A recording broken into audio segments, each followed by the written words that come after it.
ಎಲ್ಲರಿಗೂ ನಮಸ್ಕಾರಗಳು. ಪ್ರಚಲಿತ ಘಟನೆಗಳ ತರಗತಿಗೆ ಸ್ವಾಗತ. ಈ ದಿನ ನಾವು ಮುಂಬರುವ ಪರೀಕ್ಷೆಗಳಿಗೆ ಅತಿ ಉಪಯುಕ್ತವಾಗಲಿರುವ ಪ್ರಚಲಿತ ವಿದ್ಯಮಾನಗಳ ಬಗ್ಗೆ ತಿಳಿದುಕೊಳ್ಳೋಣ. ಆದ್ದರಿಂದ ವಿಡಿಯೋವನ್ನ ಕೊನೆವರೆಗೂ ವೀಕ್ಷಿಸಿ. ಮೊದಲನೇದಾಗಿ ಆರ್ಎನ್ಎ ಎಕ್ಸೋಸೋಮೋಪತೀಸ್. ಆರ್ಎನ್ಎ ಎಕ್ಸೋಸೋಮೋಪತಿಗಳು ಆರ್ಎನ್ಎ ಎಕ್ಸೋಸೋಮ್ ಸಂಕೀರ್ಣದ ಘಟಕಗಳಿಗೆ ಸಂಕೇತ ನೀಡುವ ಜೀನ್ಗಳಲ್ಲಿನ ರೂಪಾಂತರಗಳಿಂದ ಉಂಟಾಗುವ ಆನುವಂಶಿಕ ಅಸ್ವಸ್ಥತೆಗಳ ಗುಂಪು. ಈ ರೂಪಾಂತರಗಳು ವಿವಿಧ ನರವೈಜ್ಞಾನಿಕ ಸಮಸ್ಯೆಗಳಿಗೆ ಕಾರಣವಾಗಬಹುದು. ವಿಶೇಷವಾಗಿ ಸೆರೆಬೆಲ್ಲಂನಂತಹ ಮೆದುಳಿನ ರಚನೆಗಳ ಮೇಲೆ ಪರಿಣಾಮ ಬೀರುತ್ತವೆ. ಇದು ಪೊಂಟೋಸೆರೆಬೆಲ್ಲಾರ್ ಹೈಪೋಪ್ಲಾಸ್ಟಿಯಾ ಟೈಪ್ 1 ನಂತಹ ನರ ಬೆಳವಣಿಗೆಯ ಸಮಸ್ಯೆಗಳನ್ನು ಉಂಟು ಮಾಡಬಹುದು. ಆರ್ಎನ್ಎ ಎಕ್ಸೋಸೋಮೋಪತಿಗಳು ಆರ್ಎನ್ಎ ಎಕ್ಸೋಸೋಮ್ ಸಂಕೀರ್ಣದಲ್ಲಿನ ರೂಪಾಂತರಗಳಿಂದ ಉಂಟಾಗುವ ಆನುವಂಶಿಕ ಅಸ್ವಸ್ಥತೆಗಳ ಗುಂಪಾಗಿದ್ದು, ಇದು ಜೀವಕೋಶಗಳಲ್ಲಿ ಆರ್ಎನ್ಎ ಅವನತಿ ಮತ್ತು ಸಂಸ್ಕರಣೆಯನ್ನು ನಿಯಂತ್ರಿಸುತ್ತದೆ. ಆರ್ಎನ್ಎ ಎಕ್ಸೋಸೋಮೋಪತಿಗಳ ಸಾಮಾನ್ಯ ಲಕ್ಷಣಗಳು. ಇವುಗಳ ಲಕ್ಷಣಗಳು ಬದಲಾಗುತ್ತಾ ಇರುತ್ತವೆ. ರೂಪಾಂತರವನ್ನ ಅವಲಂಬಿಸಿ ನರಗಳ ಬೆಳವಣಿಗೆಯ ಮೇಲೆ ವಿಳಂಬವನ್ನ ಮಾಡುತ್ತವೆ. ಅಸ್ಥಿಪಂಜರದ ಅಸಹಜತೆಗಳು ಮತ್ತು ರೋಗನಿರೋಧಕ ಅಪಸಾಮಾನ್ಯ ಕ್ರಿಯೆಯನ್ನ ಹೆಚ್ಚಾಗಿ ಒಳಗೊಂಡಿರುತ್ತವೆ. ಆರ್ಎನ್ಎ ಎಕ್ಸೋಸೋಮೋಪತಿಗಳು ಇವು ರೂಪಾಂತರವನ್ನ ಹೊಂದಿ ನಮ್ಮ ಆನುವಂಶಿಕ ಅಸ್ವಸ್ಥತೆಗಳ ಗುಂಪಾಗಿ ರಚನೆಯಾಗಿರ್ತೈತಿ. ಇದು ಹೆಚ್ಚಾಗಿ ನಮ್ಮ ಮೆದುಳಿನ ರಚನೆಗಳ ಮೇಲೆ ಪರಿಣಾಮವನ್ನ ಬೀರ್ತೈತಿ. ಇದರ ಲಕ್ಷಣಗಳು ಏನಂತಂದ್ರ ಕಂಟಿನ್ಯೂಸ್ ಆಗಿ ರೂಪಾಂತರವನ್ನ ಹೊಂದಿರ್ತೈತಿ. ಇವುಗಳ ಲಕ್ಷಣಗಳು ಬದಲಿ ಆಗ್ತಿರ್ತಾವ. ಅಸ್ಥಿಪಂಜರದ ಅಸಹಜತೆಗಳು, ರೋಗ ನಿರೋಧಕ ಅಪಸಾಮಾನ್ಯ ಕ್ರಿಯೆ, ಈ ರೀತಿ ಇವುಗಳ ಲಕ್ಷಣಗಳು ಇದಾವ. ನೆಕ್ಸ್ಟ್ ಪ್ಯಾಂಜಿನೋಮ್. ಪ್ಯಾಂಜಿನೋಮ್ ಇದು ಭತ್ತದ ತಳಿಗೆ ಸಂಬಂಧಪಟ್ಟದ್ದು. ಇತ್ತೀಚೆಗೆ ವಿಜ್ಞಾನಿಗಳು 114 ಬಗೆಯ ಕಾಡು ಮತ್ತು ಬೆಳೆಸಿದ ಭತ್ತದ ತಳಿಗಳಿಂದ ಆನುವಂಶಿಕ ದತ್ತಾಂಶವನ್ನು ಸಂಗ್ರಹಿಸುವ ಮೂಲಕ ಏಷ್ಯನ್ ಅಕ್ಕಿಯ ಮೊದಲ ಪ್ಯಾಂಜಿನೋಮ್ ಅನ್ನು ರಚಿಸಿದ್ದಾರೆ. ವರಿಜಾ ಸಟಿವಾ ಎಲ್. ಏಷ್ಯನ್ ಅಕ್ಕಿಯ ಪ್ಯಾಂಜಿನೋಮ್ ಏಷ್ಯನ್ ರೈಸ್ನ ಪ್ಯಾಂಜಿನೋಮ್ ಒಂದು ಸಮಗ್ರ ಜೀನೋಮಿಕ್ ಡೇಟಾಬೇಸ್ ಆಗಿದ್ದು, ಇದು ಹಿಂದಿನ ಅಧ್ಯಯನಗಳಂತೆ ಒಂದೇ ಉಲ್ಲೇಖ ಜೀನೋಮ್ ಅನ್ನು ಅವಲಂಬಿಸುವ ಬದಲು ಕಾಡು ಮತ್ತು ಸಾಕು ಪ್ರಾಣಿಗಳೆರಡರಲ್ಲೂ ಬಹು ಅಕ್ಕಿ ಪ್ರಭೇದಗಳಲ್ಲಿ ಇರುವ ಎಲ್ಲಾ ಜೀನ್ಗಳನ್ನು ಒಳಗೊಂಡಿದೆ. ಪ್ಯಾಂಜಿನೋಮ್ ಎಲ್ಲಾ ಪ್ರಭೇದಗಳು ಹಂಚಿಕೊಳ್ಳುವ ಕೋರ್ ಜೀನ್ಗಳನ್ನು ಮಾತ್ರವಲ್ಲದೆ ಪ್ರತ್ಯೇಕ ತಳಿಗಳಲ್ಲಿ ಕಂಡುಬರುವ ವಿಶಿಷ್ಟ ಜೀನ್ಗಳನ್ನು ಸಹ ಒಳಗೊಂಡಿದೆ. ಇದು ಏಷ್ಯನ್ ಅಕ್ಕಿಯಲ್ಲಿನ ಆನುವಂಶಿಕ ವೈವಿಧ್ಯತೆಯ ಸಮಗ್ರ ನಕ್ಷೆಯನ್ನು ನೀಡುತ್ತದೆ.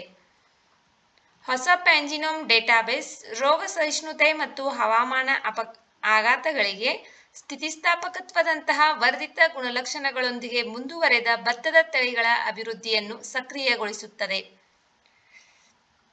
ಭಾರತೀಯ ಕೃಷಿ ಸಂಶೋಧನಾ ಮಂಡಳಿ ಇತ್ತೀಚೆಗೆ 2 ಜೀನೋಮ್ ಸಂಪಾದಿತ ಭತ್ತದ ಪ್ರಭೇದಗಳನ್ನು ಅಭಿವೃದ್ಧಿಪಡಿಸಿದೆ. ಸಾಂಬಾ ಮಹಸೂರಿ ಮತ್ತು MTU 1010. ಇವು ಹೆಚ್ಚಿನ ಇಳುವರಿ ಮತ್ತು ಬರ ನಿರೋಧಕ ಭರವಸೆಯನ್ನು ತೋರಿಸುತ್ತವೆ. ಆದರೂ ಇವುಗಳನ್ನು ಇನ್ನೂ ಕೃಷಿಗೆ ಬಿಡುಗಡೆ ಮಾಡಲಾಗಿಲ್ಲ. ಅಕ್ಕಿ ಸಂಶೋಧನೆಗೆ ಪ್ಯಾಂಜಿನೋಮ್ ಏಕೆ ಅವಶ್ಯಕ ಅನ್ನೋದನ್ನ ತಿಳ್ಕೊಳ್ಳೋಣ. ಪ್ಯಾಂಜಿನೋಮ್ ಭತ್ತದ ತಳಿಗಳಲ್ಲಿ ಆನುವಂಶಿಕ ವೈವಿಧ್ಯತೆಯನ್ನು ಸೆರೆಹಿಡಿಯಲು ಸಹಾಯ ಮಾಡುತ್ತದೆ. ಇದು ಹವಾಮಾನ ನಿರೋಧಕ ಅಕ್ಕಿಯ ಸಂತಾನೋತ್ಪತ್ತಿಗೆ ನಿರ್ಣಾಯಕವಾದ ಬರ ನಿರೋಧಕತೆ, ರೋಗ ಸಹಿಷ್ಣುತೆ, ಇಳುವರಿ ಸುಧಾರಣೆ ಮತ್ತು ಪೌಷ್ಟಿಕಾಂಶದ ಗುಣಮಟ್ಟಕ್ಕೆ ಕಾರಣವಾದ ಜೀನ್ಗಳನ್ನು ಗುರುತಿಸಲು ಸಂಶೋಧಕರಿಗೆ ಅನುವು ಮಾಡಿಕೊಡುತ್ತದೆ. ಈ ಅಕ್ಕಿ ಸಂಶೋಧನೆಯೊಳಗ ಪ್ಯಾಂಜಿನೋಮ್ ಅನ್ನ ಬಳಸತ್ತಾರಲ್ಲ, ಇದರಿಂದ ಬರ ನಿರೋಧಕತೆ, ರೋಗ ಸಹಿಷ್ಣುತೆ, ಇಳುವರಿ ಸುಧಾರಣೆ, ಪೌಷ್ಟಿಕಾಂಶದ ಗುಣಮಟ್ಟಕ್ಕೆ ಕಾರಣವಾದ ಜೀನ್ಗಳನ್ನ ಗುರುತಿಸಲು ಸಂಶೋಧಕರಿಗೆ ಅವಕಾಶ ಸಿಗ್ತೈತಿ. ಅದರಿಂದ ಇನ್ನೂ ಉನ್ನತ ಮಟ್ಟದ ಅಕ್ಕಿಯನ್ನ ನಾವು ಬೆಳೆಯಬಹುದು. ಈಗಾಗಲೇ ಭಾರತೀಯ ಕೃಷಿ ಸಂಶೋಧನಾ ಮಂಡಳಿ 2 ಜೀನೋಮ್ ಸಂಪಾದಿತ ಭತ್ತದ ಪ್ರಭೇದಗಳನ್ನ ಅಭಿವೃದ್ಧಿಪಡಿಸಿದೆ. ಒಂದು ಸಾಂಬಾ ಮಹಸೂರಿ, ಇನ್ನೊಂದು MTU 1010. ಆದರೆ ಇವನ್ನ ಕೃಷಿ ಮಾಡಕ ಬಿಡುಗಡೆ ಮಾಡಿಲ್ಲ, ಕಂಡು ಹಿಡಿದಾರಷ್ಟೇ, ಇನ್ನೂ ಅದರ ಉತ್ಪಾದನೆ ಸ್ಟಾರ್ಟ್ ಆಗಿಲ್ಲ. ನೆಕ್ಸ್ಟ್ ಸ್ಟಾರ್ಟ್ಅಪ್ಗಳಿಗೆ ಕ್ರೆಡಿಟ್ ಗ್ಯಾರಂಟಿ ಯೋಜನೆ, credit guarantee scheme for startups CGSS. ಇದು 2022ರಲ್ಲಿ ಪ್ರಾರಂಭಿಸಲಾದ ಆರ್ಥಿಕ ಬೆಂಬಲ ಉಪಕ್ರಮವಾಗಿದ್ದು department of promotion of industry and internal ಟ್ರೇಡ್ನಿಂದ ಮಾನ್ಯತೆ ಪಡೆದ ಸ್ಟಾರ್ಟ್ಅಪ್ಗಳಿಗೆ ಮೇಲಾಧಾರ ಮುಕ್ತ ಸಾಲಗಳ ಲಭ್ಯತೆಯನ್ನು ಸುಧಾರಿಸುವ ಗುರಿಯನ್ನು ಹೊಂದಿದೆ. ಭಾರತ ಸರ್ಕಾರವು 2022ರಲ್ಲಿ ಪರಿಶಿಷ್ಟ ವಾಣಿಜ್ಯ ಬ್ಯಾಂಕುಗಳು, ಬ್ಯಾಂಕೇತರ ಹಣಕಾಸು ಕಂಪನಿಗಳು ಮತ್ತು ಸೆಬಿ ನೋಂದಾಯಿತ ಪರ್ಯಾಯ ಹೂಡಿಕೆ ನಿಧಿಗಳು ನೀಡಿದ ಸಾಲಗಳಿಗೆ ಕ್ರೆಡಿಟ್ ಗ್ಯಾರಂಟಿಗಳನ್ನು ಒದಗಿಸಲು ಈ ಯೋಜನೆಯನ್ನು ಸ್ಥಾಪಿಸಲಾಗಿದೆ. ಕೈಗಾರಿಕೆ ಮತ್ತು ಆಂತರಿಕ ವ್ಯಾಪಾರ ಉತ್ತೇಜನ ಇಲಾಖೆ ಹೊರಡಿಸಿದ ಗೆಜೆಟ್ ಅಧಿಸೂಚನೆಯಲ್ಲಿ ವ್ಯಾಖ್ಯಾನಿಸಲಾದ ಕಾಲಕಾಲಕ್ಕೆ ತಿದ್ದುಪಡಿ ಮಾಡಲಾದ ಸ್ಟಾರ್ಟ್ಅಪ್ಗಳಾದ ಅರ್ಹ ಸಾಲಗಾರರಿಗೆ ಹಣಕಾಸು ಒದಗಿಸಲು ಸದಸ್ಯ ಸಂಸ್ಥೆಗಳು ನೀಡುವ ಸಾಲಗಳ ವಿರುದ್ಧ ನಿರ್ದಿಷ್ಟ ಮಿತಿಯವರೆಗೆ ಸಾಲ ಖಾತರಿಗಳನ್ನು ಒದಗಿಸುವ ಗುರಿಯನ್ನ CGSS ಹೊಂದಿದೆ. National credit guarantee trustee company limited ಈ ಯೋಜನೆಯ ಅನುಷ್ಠಾನ ಸಂಸ್ಥೆಯಾಗಿದೆ. ಸ್ಟಾರ್ಟ್ಅಪ್ಗಳಿಗೆ ಕ್ರೆಡಿಟ್ ಗ್ಯಾರಂಟಿ ಯೋಜನೆ ಅಂದರೆ ಸ್ಟಾರ್ಟ್ಅಪ್ ಮಾಡೋಕೆ ಏನು ಸಾಲವನ್ನು ನೀಡಿರ್ತಾವಲ್ಲ ಅವುಗಳಿಗೆ ಸಾಲಗಳನ್ನು ನೀಡಿದಂಥ ಬ್ಯಾಂಕ್ಗಳಿಗೆ ಒಂದು ಅಷ್ಟು ಅಮೌಂಟನ್ನು ಗ್ಯಾರಂಟಿಯಾಗಿ ನೀಡ್ತೈತಿ. ಅದ್ರ ಬಗ್ಗೆ ಇದು national credit guarantee trustee company ಲಿಮಿಟೆಡ್ನ ಅಡಿಯಲ್ಲಿ ಅನುಷ್ಠಾನ ಆಗ್ತಕ್ಕಂಥದ್ದು. ನೆಕ್ಸ್ಟ್ ಗೋಮತಿ ನದಿ.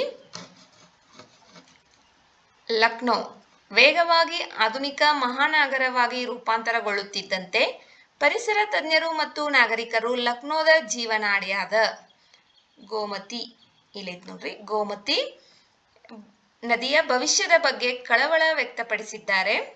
ಇದು ನಗರೀಕರಣದ ಹಲವಾರು ಸವಾಲುಗಳನ್ನು ಎದುರಿಸುತ್ತಿದೆ. ಇದು ಗಂಗಾ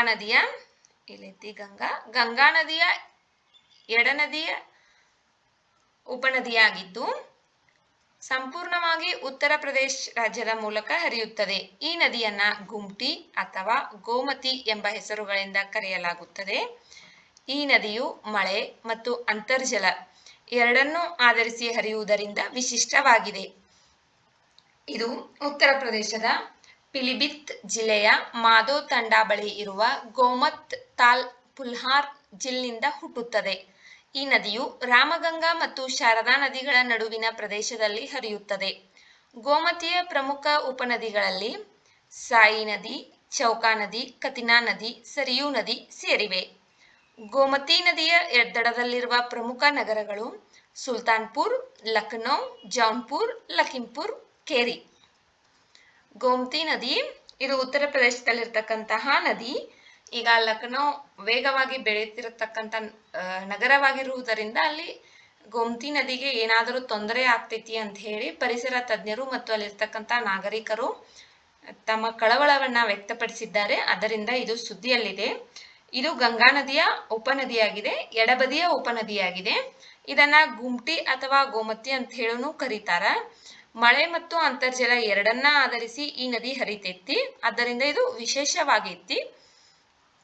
ನೆಕ್ಸ್ಟ್ ಇದು ಗೋಮತಿ ನದಿ ರಾಮಗಂಗಾ ಮತ್ತು ಶಾರದಾ ನದಿಗಳ ಮಧ್ಯದಲ್ಲಿ ಹರಿಯುತ್ತದೆ.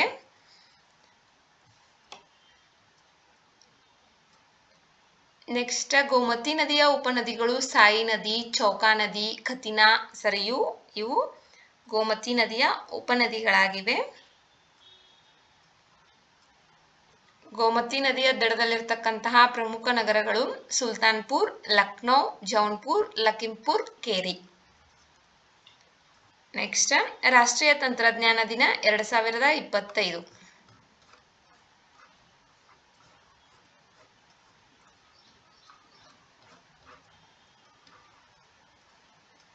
ವಿಜ್ಞಾನ ಮತ್ತು ತಂತ್ರಜ್ಞಾನ ಇಲಾಖೆಯ ಅಡಿಯಲ್ಲಿರುವ ತಂತ್ರಜ್ಞಾನ ಅಭಿವೃದ್ಧಿ ಮಂಡಳಿ 2025ರ ರಾಷ್ಟ್ರೀಯ ತಂತ್ರಜ್ಞಾನ ದಿನದ ಅಧಿಕೃತ ಥೀಮ್ ಅನ್ನು ಯಂತ್ರ ಹೊಸ ತಂತ್ರಜ್ಞಾನ ಸಂಶೋಧನೆ ಮತ್ತು ವೇಗವರ್ಧನೆಯನ್ನು ಮುಂದುವರಿಸಲು ಯುಗಾಂತರ ಎಂದು ಘೋಷಿಸಿದೆ. Yugantar for advancing new technology research and acceleration. Operation Shakti ಅಡಿಯಲ್ಲಿ ಪೋಖ್ರಾನ್ 2 ಪರಮಾಣು ಪರೀಕ್ಷೆಗಳು ಭಾರತವನ್ನ ಪರಮಾಣು ಶಸ್ತ್ರಾಸ್ತ್ರಗಳ ರಾಷ್ಟ್ರವಾಗಿದ್ದನ್ನು ಸ್ಮರಿಸಲು ಪ್ರತಿ ವರ್ಷ ಮೇ 11ರಂದು ರಾಷ್ಟ್ರೀಯ ತಂತ್ರಜ್ಞಾನ ದಿನವನ್ನು ಆಚರಿಸಲಾಗುತ್ತದೆ. ನ್ಯಾಷನಲ್ ಟೆಕ್ನಾಲಜಿ ಡೇ ಪ್ರತಿ ವರ್ಷ ಮೇ 11ರಂದು ಆಚರಿಸ್ತೀವಿ. ಈ ವರ್ಷದ ಥೀಮ ಯಂತ್ರ ಹೊಸ ತಂತ್ರಜ್ಞಾನ ಸಂಶೋಧನೆ ಮತ್ತು ವೇಗವರ್ಧನೆಯನ್ನು ಮುಂದುವರಿಸಲು ಯುಗಾಂತರ. 2025ರ ಥೀಮ್. ಈ ಥೀಮನ್ನ ತಂತ್ರಜ್ಞಾನ ಅಭಿವೃದ್ಧಿ ಮಂಡಳಿ ಬಿಡುಗಡೆ ಮಾಡಿದೆ. ನೆಕ್ಸ್ಟ್ ಲೈಕಾನ್ ತಂತ್ರಜ್ಞಾನ. ಇತ್ತೀಚೆಗೆ ವಿಜ್ಞಾನಿಗಳು ಬೆಳಕಿನ ಸೂಕ್ಷ್ಮದರ್ಶಕಗಳನ್ನು ಬಳಸಿಕೊಂಡು ಮೆದುಳಿನ ಕೋಶಗಳನ್ನು ಹೇಗೆ ಸಂಪರ್ಕಿಸಲಾಗಿದೆ ಎಂಬುದನ್ನು ನಕ್ಷೆ ಮಾಡುವ ವಿಧಾನವನ್ನು ಲೈಕಾನ್ ಎಂಬ ತಂತ್ರದಲ್ಲಿ ಅಭಿವೃದ್ಧಿಪಡಿಸಿದ್ದಾರೆ. ಲೈಕಾನ್ ಲೈಟ್ ಮೈಕ್ರೋಸ್ಕೋಪಿ ಆಧಾರಿತ ಕನೆಕ್ಟೋಮಿಕ್ಸ್. ಲೈಟ್ ಮೈಕ್ರೋಸ್ಕೋಪಿ ಬೇಸ್ಡ್ ಕನೆಕ್ಟೋಮಿಕ್ಸ್ ಎಂಬುದು ನ್ಯಾನೋಸ್ಕೇಲ್ನಲ್ಲಿ ಮೆದುಳಿನ ಸಂಕೀರ್ಣ ನರಮಂಡಲಗಳನ್ನು ನಕ್ಷೆ ಮಾಡಲು ಮತ್ತು ಆ ಸಂಪರ್ಕಗಳೊಳಗಿನ ನಿರ್ದಿಷ್ಟ ಅಣುಗಳನ್ನು ಏಕಕಾಲದಲ್ಲಿ ಗುರುತಿಸುವ ಒಂದು ಹೊಸ ವಿಧಾನವಾಗಿದೆ. ಸಾಮಾನ್ಯ ಬೆಳಕಿನ ಸೂಕ್ಷ್ಮದರ್ಶಕಗಳು ಪತ್ತೆ ಹಚ್ಚಬಹುದಾದಷ್ಟು ಚಿಕ್ಕದಾದ ಮೆದುಳಿನಲ್ಲಿರುವ ರಚನೆಗಳನ್ನು ನೋಡಲು ಲೈಕಾನ್ ಸಂಶೋಧಕರಿಗೆ ಅವಕಾಶ ನೀಡುತ್ತದೆ. ಮೆದುಳಿನ ಕೋಶಗಳನ್ನ ಹೇಗೆ ಸಂಪರ್ಕ ಮಾಡಲಾಗುತ್ತೆ ಅಂತ ಹೇಳಿ ತಿಳಿದುಕೊಳ್ಳಲು ಲೈಕಾನ್ ಅಂತಕ್ಕಂಥ ಒಂದು ತಂತ್ರಜ್ಞಾನವನ್ನ ಅಭಿವೃದ್ಧಿಪಡಿಸಿದ್ದಾರೆ. ಲೈಕಾನ್ ಅಂತಂದ್ರೆ light microscopy based connectomics. Next ಮ್ಯಾಗ್ನೆಟಾರ್ಗಳು. ಆರ್ ಪ್ರಕ್ರಿಯೆ ನ್ಯೂಕ್ಲಿಯೋಸಿಂಥಸಿಸ್ ಎಂದು ಕರೆಯಲ್ಪಡುವ ಪ್ರಕ್ರಿಯೆಯು ಮೂಲಕ ಮ್ಯಾಗ್ನೆಟಾರ್ ಜ್ವಾಲೆಗಳು ಚಿನ್ನದಂತಹ ಭಾರವಾದ ಅಂಶಗಳನ್ನು ಉತ್ಪಾದಿಸಬಹುದು ಎಂಬುದಕ್ಕೆ ಸಂಶೋಧಕರು ವೀಕ್ಷಣಾ ಪುರಾವೆಗಳನ್ನು ಕಂಡುಕೊಂಡಿದ್ದಾರೆ. ಇಲ್ಲಿಯವರೆಗೆ ಚಿನ್ನವು ಪ್ರಧಾನವಾಗಿ ನ್ಯೂಟ್ರಾನ್ ನಕ್ಷತ್ರಗಳ ವಿಲೀನದಲ್ಲಿ ರೂಪುಗೊಳ್ಳುತ್ತದೆ ಎಂದು ನಂಬಲಾಗಿತ್ತು. ಮ್ಯಾಗ್ನೆಟಾರ್ಗಳು ಒಂದು ರೀತಿಯ ನ್ಯೂಟ್ರಾನ್ ನಕ್ಷತ್ರಗಳಾಗಿದ್ದು ಅವು ಅಸಾಧಾರಣ ಬಲವಾದ ಕಾಂತೀಯ ಕ್ಷೇತ್ರಗಳಿಂದ ನಿರೂಪಿಸಲ್ಪಟ್ಟಿವೆ. ಇದು ಸಾಮಾನ್ಯ ನ್ಯೂಟ್ರಾನ್ ನಕ್ಷತ್ರಗಳಿಗಿಂತ 1000 ಪಟ್ಟು ಬಲಶಾಲಿಯಾಗಿದೆ ಎಂದು ಅಂದಾಜಿಸಲಾಗಿದೆ. ಸಾಂದರ್ಭಿಕವಾಗಿ ಅವು ಜ್ವಾಲೆಗಳ ರೂಪದಲ್ಲಿ ತೀವ್ರವಾದ ಶಕ್ತಿಯ ಸ್ಫೋಟಗಳನ್ನು ಹೊರಸೂಸುತ್ತವೆ. ಆರ್ ಪ್ರಕ್ರಿಯೆ ಅಥವಾ ಕ್ಷಿಪ್ರ ನ್ಯೂಟ್ರಾನ್ ಸೆರೆಹಿಡಿಯುವ ಪ್ರಕ್ರಿಯೆಯು ಪರಮಾಣು ಪ್ರತಿಕ್ರಿಯೆಗಳ ಸರಣಿಯಾಗಿದ್ದು ಇದರಲ್ಲಿ ಪರಮಾಣು ನ್ಯೂಕ್ಲಿಯಸ್ಗಳು ನ್ಯೂಟ್ರಾನ್ಗಳನ್ನು ವೇಗವಾಗಿ ಸೆರೆಹಿಡಿದು ಚಿನ್ನ, ಪ್ಲಾಟಿನಂ, ಯುರೇನಿಯಂದಂತಹ ಭಾರವಾದ ಅಂಶಗಳನ್ನು ರೂಪಿಸುತ್ತವೆ. ಮ್ಯಾಗ್ನೆಟಾರ್ಗಳು ಇವು ಆರ್ ಪ್ರಕ್ರಿಯೆಯ ನ್ಯೂಕ್ಲಿಯೋಸಿಂಥಸಿಸ್ ಅಂತೇಳಿ ಕರೆಯಲ್ಪಡುವ ಮ್ಯಾಗ್ನೆಟಾರ್ ಜ್ವಾಲೆಗಳು ಚಿನ್ನದಂತಹ ಭಾರವಾದ ಅಂಶಗಳನ್ನು ಉತ್ಪಾದಿಸಬಹುದು ಅಂತ ಹೇಳಿ ಸಂಶೋಧಕರು ಪುರಾವೆಗಳನ್ನು ಕಂಡುಕೊಂಡಿದ್ದಾರೆ. ನೆಕ್ಸ್ಟ್ ಚಿನ್ನ, ಪ್ಲಾಟಿನಂ, ಯುರೇನಿಯಂ ಈ ತರಹದ ಭಾರವಾದ ಅಂಶಗಳನ್ನು ರೂಪಿಸುತ್ತವೆ. Next Tapti basin mega recharge ಯೋಜನೆ. Tapti basin mega recharge project Madhya Pradesh ಮತ್ತು ಮಹಾರಾಷ್ಟ್ರವು ಮಧ್ಯಪ್ರದೇಶದಲ್ಲಿ ಜಂಟಿಯಾಗಿ ತಪತಿ ಬೇಸಿನ್ ಮೆಗಾ ರಿಚಾರ್ಜ್ ಯೋಜನೆಯನ್ನು ಜಾರಿಗೆ ತರಲು ತಿಳುವಳಿ ಪತ್ರಕ್ಕೆ ಸಹಿ ಹಾಕಿವೆ. ಇದು 2 ರಾಜ್ಯಗಳಲ್ಲಿ ನೀರಾವರಿಗಾಗಿ ನೀರಿನ ಸಂಪನ್ಮೂಲಗಳ ಅತ್ಯುತ್ತಮ ಬಳಕೆಯನ್ನು ಖಚಿತಪಡಿಸಿಕೊಳ್ಳುವ ಗುರಿಯನ್ನು ಹೊಂದಿರುವ ವಿಶ್ವದ ಅತಿದೊಡ್ಡ ಅಂತರ್ಜಲ ಮರುಪೂರಣ ಯೋಜನೆಯಾಗಿದೆ. ತಪತಿ ಬೇಸಿನ್ ಮೆಗಾ ರಿಚಾರ್ಜ್ ಯೋಜನೆ ಇದು ಜಂಟಿ ಅಂತಾರಾಜ್ಯ ಅಂತರ್ಜಲ ಪುನರ್ಭರ್ತಿ ಉಪಕ್ರಮವಾಗಿದ್ದು ಇದರ ಅಡಿಯಲ್ಲಿ ಮಧ್ಯಪ್ರದೇಶ ಮತ್ತು ಮಹಾರಾಷ್ಟ್ರಗಳು ಜಂಟಿಯಾಗಿ ಮಧ್ಯಪ್ರದೇಶದ ಮುಲ್ತೈನಿಂದ ಹುಟ್ಟುವ 3 ತಪತಿ ನದಿ ಹೊಳೆಗಳನ್ನು ಅಭಿವೃದ್ಧಿಪಡಿಸುತ್ತವೆ. Ken Betwa link project, Parbati Kali Sindh Chambal link project ಮತ್ತು ನಂತರ ಇದು ಮಧ್ಯಪ್ರದೇಶವನ್ನು ಒಳಗೊಂಡ 3ನೇ ಪ್ರಮುಖ ಅಂತಾರಾಜ್ಯ ನದಿ ಯೋಜನೆಯಾಗಿದೆ. ಈ ಯೋಜನೆಯು ತಪತಿ ನದಿಯಿಂದ ನೀರನ್ನು ಈಶಾನ್ಯ ಮಹಾರಾಷ್ಟ್ರಕ್ಕೆ ಕುಡಿಯುವ ನೀರಿಗಾಗಿ ತಿರುಗಿಸಲು ಮತ್ತು ದಕ್ಷಿಣ ಮತ್ತು ಆಗ್ನೇಯ ಮಧ್ಯಪ್ರದೇಶದಲ್ಲಿ ನೀರಾವರಿಯನ್ನ ಬೆಂಬಲಿಸಲು ಯೋಜಿಸಿದೆ. ಈ ಯೋಜನೆಯು ಮಧ್ಯಪ್ರದೇಶ್ ಮಹಾರಾಷ್ಟ್ರ ಗಡಿಯಲ್ಲಿ ತಿರುವು ತಡೆಗೋಡೆ ನಿರ್ಮಾಣ ಮತ್ತು 2 ರಾಜ್ಯಗಳಲ್ಲಿ ಬಲ ಮತ್ತು ಎಡದಂಡೆ ಕಾಲುವೆಗಳ ಅಭಿವೃದ್ಧಿಯನ್ನ ಒಳಗೊಂಡಿದೆ. ತಪತಿ ನದಿ ನರ್ಮದಾ ನದಿಯ ನಂತರ ಭಾರತದ ಎರಡನೇ ಅತಿ ಉದ್ದದ ಪಶ್ಚಿಮಕ್ಕೆ ಹರಿಯುವ ನದಿ. ಮಧ್ಯಪ್ರದೇಶ್, ಮಹಾರಾಷ್ಟ್ರ ಮತ್ತು ಗುಜರಾತ್ ಮೂಲಕ ಹರಿಯುತ್ತದೆ. ನರ್ಮದಾ ಮತ್ತು ಮಾಹಿ ಜೊತೆಗೆ ಪಶ್ಚಿಮಕ್ಕೆ ಹರಿಯುವ ಭಾರತದ 3 ಪ್ರಮುಖ ನದಿಗಳಲ್ಲಿ ಇದು ಒಂದು. ಇದು ಗುಜರಾತ್ನ ಕಂಬತ್ ಕೊಲ್ಲಿಯಲ್ಲಿ ಅರೇಬಿಯನ್ ಸಮುದ್ರಕ್ಕೆ ಸೇರುತ್ತದೆ. ತಪತಿ ಬೇಸಿನ್ ಮೆಗಾ ರಿಚಾರ್ಜ್ ಯೋಜನೆ ಇದನ್ನ ಮಹಾರಾಷ್ಟ್ರ ಮತ್ತು ಮಧ್ಯಪ್ರದೇಶ ಜಂಟಿಯಾಗಿ ಆರಂಭ ಮಾಡ್ತಾ ಇದ್ದಾವ. ಮಧ್ಯಪ್ರದೇಶದಲ್ಲಿ ಇದು ವಿಶ್ವದ ಅತಿ ದೊಡ್ಡ ಅಂತರ್ಜಲ ಮರುಪೂರಣ ಯೋಜನೆಯಾಗಿದೆ.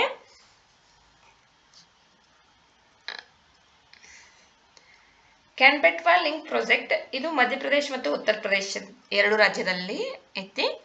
ಪರ್ಬತಿ ಕಾಳಿ ಸಿಂಧ್ ಚಂಬಲ್ ಲಿಂಕ್ ಪ್ರಾಜೆಕ್ಟ್ ಇದು ಮಧ್ಯಪ್ರದೇಶ ಮತ್ತು ರಾಜಸ್ಥಾನದ ಮಧ್ಯದಲ್ಲಿರ್ತಕ್ಕ ಎರಡರ ಜಂಟಿಯಾಗಿ ಆರಂಭಿಸಿದಂತ ಪ್ರಾಜೆಕ್ಟ್. ಈಗ 3ನೇದಾಗಿ ಮಧ್ಯಪ್ರದೇಶ ಮತ್ತು ಮಹಾರಾಷ್ಟ್ರ ಜಂಟಿಯಾಗಿ ತಪ್ತಿ ಬೇಸಿನ್ ಮೆಗಾ ಪ್ರಾಜೆಕ್ಟ್ ಅನ್ನ ಆರಂಭ ಮಾಡಿದವ. ತಪತಿ ನದಿ ಇದು ನರ್ಮದಾ ನದಿಯ ನಂತರ ಭಾರತದ ಎರಡನೇ ಅತಿ ಉದ್ದದ ಪಶ್ಚಿಮಕ್ಕೆ ಹರಿಯುವ ನದಿಯಾಗಿತ್ತು. ಪಶ್ಚಿಮಕ್ಕೆ ಹರಿತಕ್ಕಂತಹ ನರ್ಮದಾ ಮಾಹಿ ಜೊತೆ ತಪತಿ ನದಿಯು ಒಂದಾಗಿದೆ. ಇನ್ನ ಈ ತಪತಿ ನದಿಯು ಗುಜರಾತ್ನ ಕಂಬತ್ ಕೊಲ್ಲಿಯಲ್ಲಿ ಏನಾಗ್ತೈತಿ ಅಂತಂದ್ರ ಅರೇಬಿಯನ್ ಸಮುದ್ರವನ್ನ ಸೇರುತ್ತದೆ.